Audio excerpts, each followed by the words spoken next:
సూత మహాముని, శౌనకుడు మొదలైన మహర్షులను చూసి ఇలా అన్నాడు: ఓ మునీశ్వరులారా, స్త్రీలకు సర్వ సౌభాగ్యములు కలుగు వ్రతమొకటి పూర్వము శివుడు పార్వతికి చెప్పాడు. దానిని చెప్తాను వినండి. ఒకరోజు కైలాస పర్వతమున శివుడు తన సింహాసనము మీద కూర్చొని ఉండగా పార్వతీదేవి ఆయనను సమీపించి, దేవా, లోకంలో స్త్రీలు ఏ వ్రతము చేస్తే సర్వ సౌభాగ్యములను, పుత్ర పౌత్రాదులను కలిగి సుఖ సంతోషాలతో ఉంటారో అటువంటి వ్రతమేదో సెలవీయండి అని అడగగా పరమేశ్వరుడిలా చెప్పాడు: ఓ దేవి, స్త్రీలకు పుత్ర పౌత్రాది సంపదలనిచ్చే వ్రతం ఒకటి ఉంది. దాని పేరు వరలక్ష్మి వ్రతం.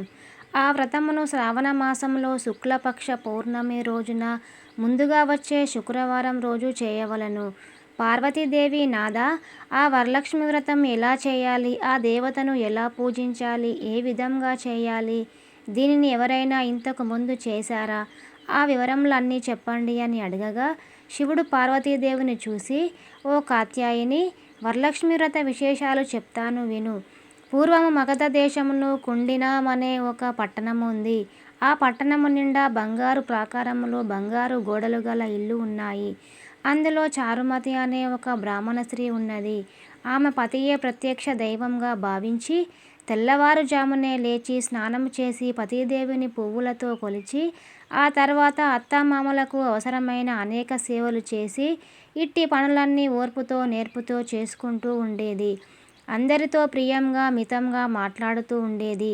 గయ్యాళిగా కాకుండా ఇంత అణకువగా ఉన్న ఆ మహాపతివ్రతను చూసి మహాలక్ష్మికి ఆమె మీద అనుగ్రహం కలిగింది.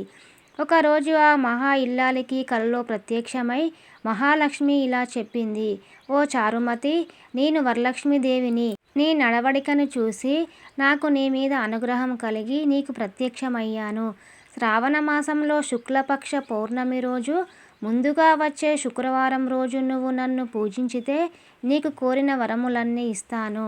అలా ప్రత్యక్షమైన అమ్మవారిని చూసి ఎంతో మురిసిపోయిన చారుమతీదేవి కలలోనే వరలక్ష్మీదేవిని ప్రదక్షిణలు నమస్కారములు చేసి, నమస్తే సర్వలోకానాం జనన్యే పుణ్య మూర్తయే శరణ్యే త్రిజగద్వందే విష్ణు వక్షస్థలాలయే అని అనేక విధములు స్తోత్రములు చేసింది. ఓ జగజ్జనని, నీ కటాక్షంబు కలిగితే జనులు ధన్యులవుతారు, విద్వాంసులవుతారు, సకల సంపన్నులవుతారు. నేను పూర్వజన్మలో చేసిన పూజాఫలం వల్ల నీ దర్శనము నాకు కలిగింది అనగా వరలక్ష్మీదేవి సంతోషం చెందింది. ఆ వెంటనే మెలకువ వచ్చి నాలుగు వైపులా చూస్తే చారుమతికి వరలక్ష్మీదేవి కనపడలేదు. అప్పుడు ఆమెకు అర్థమైంది తాను కలగన్నానని. వెంటనే ఆమె భర్తకు అత్తమామలను లేపి చెప్పగానే వాళ్ళు కూడా చాలా సంతోషించారు. ఈ స్వప్నము చాలా ఉత్తమమైనది. దేవి ఆనతి ప్రకారం నువ్వు తప్పకుండా ఆ వ్రతం చెయ్యి అన్నారు. చారుమతి తను ఇరుగు పొరుగున ఉన్న స్త్రీలకు కూడా చెప్పింది.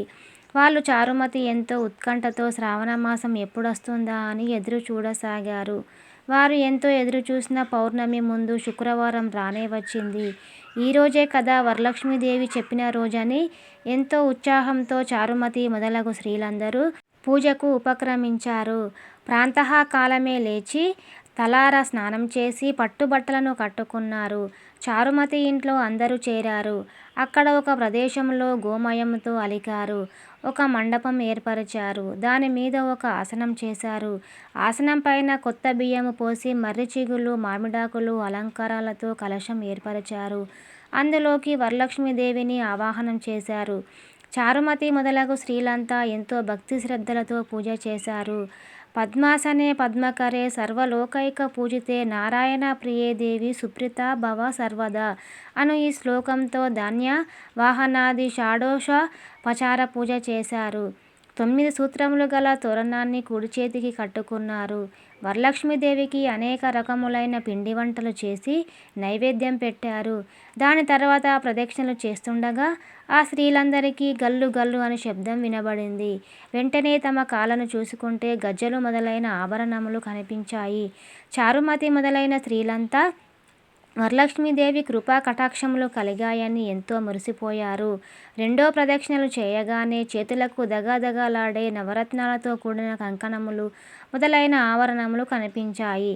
ఇంకా వాళ్ళ ఆనందం ప్రత్యేకించి చెప్పేదేముంది. మూడవ ప్రదక్షిణం పూర్తి కాగానే ఆ స్త్రీలంతా సర్వభూషణ అలంకృతులయ్యారు. చారుమతి మొదలైన ఆ స్త్రీల ఇళ్ళన్నీ స్వర్ణమయాలయ్యాయి. వాళ్ళకి రథ గజ తురగ వాహనాలు ప్రసాదింపబడ్డాయి.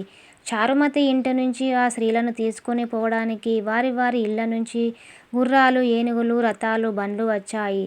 ఆ స్త్రీలు చారుమతి కలిసి వారి చేత శాస్త్రం ప్రకారము పూజ చేయించిన బ్రాహ్మణోత్తమునికి గంధం, పుష్పం, అక్షంతలతో పూజించి 12 కుడుములు వాయనమిచ్చి దక్షిణ తాంబూలములిచ్చి నమస్కరించారు. బ్రాహ్మణుడు వారిని ఆశీర్వదించారు. వరలక్ష్మీదేవికి నైవేద్యంగా పెట్టిన పిండి వంటలను బంధుమిత్రులతో తిని తమ కోసం వచ్చిన గుర్రాలు, ఏనుగులు మొదలైన వాహనాలలో వారి ఇండ్లకు బయలుదేరారు. వారు త్రోవలో చారుమతి భాగ్యమును, తమ భాగ్యమును ముచ్చటించుకుంటూ వెళ్ళారు. లక్ష్మీదేవి తనంతట తానే స్వప్నంలో వచ్చి ప్రత్యక్షమవటమంటే మాటలా? చారుమతి ఎంత అదృష్టవంతురాలు అనుకున్నారు.